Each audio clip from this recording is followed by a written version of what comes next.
તમે બીજા લગ્ન કરી લ્યો ને. કેમ તું આજ એવું કેમ બોલે છો? હવે છે ને મારાથી ઘરનું કામ નથી થતું હવે. अरे मुझे चक्कर आने लग गया अब। लेकिन तू कर भी क्या? એ પપ્પા એક વાત પૂછું?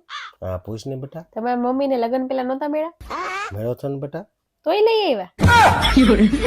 તું ધીમે બોલ ને, બાથરૂમમાં છે સાંભળી રહ્યા, તું મને માર ખવડાવી. હે બેટા, ચાલી કેટલા થાય? 150. શાબાશ. 80 થાય, હું ખોટું ભણાવો છો? અરે પેલા તો 500 કહેતી હતી, મારીને 150 એ લાવ્યો.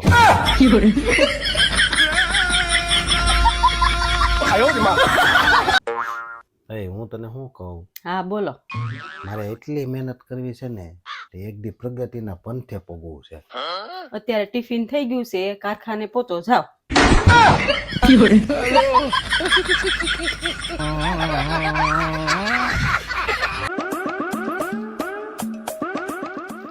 બંસી બેટા, ખાવાનું કેવું બન્યું છે? ખાવાનું એકદમ બેકાર છે, મને ખાવાનું મન જ નથી થતું. ઠીક એવું છે? તમને કેવું લાગ્યું ખાવાનું?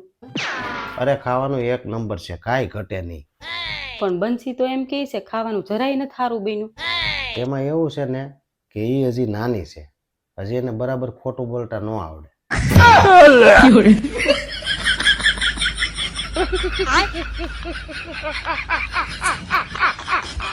ઓય, તમે મારા હમ ખાવ, મને લઈને તમે દુખી તો નથી ને? તને લાવીને દુખી છું.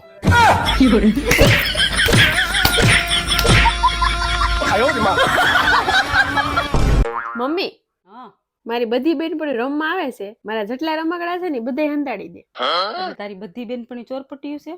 ના ના, એ બધા રમકડા એના જ છે. એટલે તું એના બધાના રમકડા ચોરી કરીને લાવીશ. ઊભી રહે તું.